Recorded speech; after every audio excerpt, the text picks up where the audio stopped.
জন্মসূত্রে মার্কিন নাগরিকত্ব নিয়ে দীর্ঘদিনের বিতর্কে অবশেষে এসেছে ঐতিহাসিক সিদ্ধান্ত।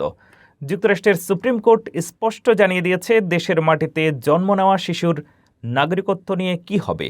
এ রায়ে স্বস্তি পেয়েছেন লাখো অভিবাসী পরিবার। আবার নতুন করে শুরু হয়েছে রাজনৈতিক বিতর্ক। কি বলছে আদালত, আর এর প্রভাব কি হতে পারে? বিস্তারিত জানুন রিপোর্টে। জন্মসূত্রে নাগরিকত্ব নিয়ে বহুদিনের বিতর্কে ঐতিহাসিক রায় দিয়েছে মার্কিন সুপ্রিম কোর্ট।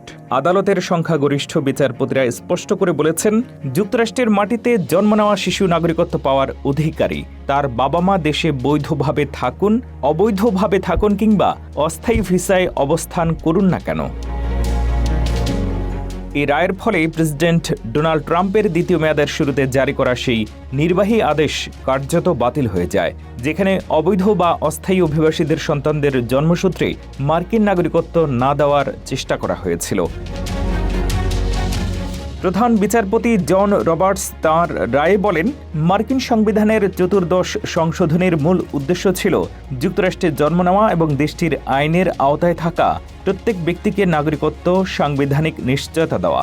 তাঁর ভাষায়, আদালত নতুন কোনো নীতি তৈরি করেনি, বরং দীর্ঘদিনের সাংবিধানিক ব্যাখ্যাকেই পুনর্ব্যক্ত করেছে।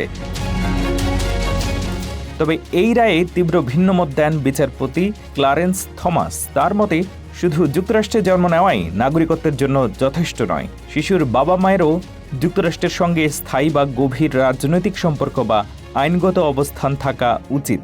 তিনি দাবি করেন, 14 সংশোধনী মূলত গৃহযুদ্ধ পরবর্তী সময়ে মুক্তিপ্রাপ্ত দাসদের নাগরিকত্ব নিশ্চিত করার উদ্দেশ্যেই প্রণীত হয়েছিল। অন্যদিকে বিচারপতি কেটানজি ব্রাউন জ্যাকসন থমাসের ব্যাখ্যাকে সরাসরি প্রত্যাখ্যান করেন।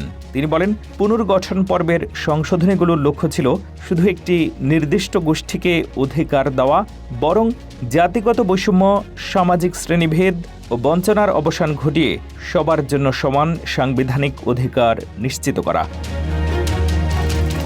বিশ্লেষকদের মতে, এই রায় জন্মসূত্রে নাগরিকত্বের সাংবিধানিক ভিত্তিকে আরও শক্তিশালী করল এবং ভবিষ্যতে এ বিষয়ে নতুন করে নির্বাহী আদেশ দিয়ে পরিবর্তন আনা আরও কঠিন হয়ে যাবে।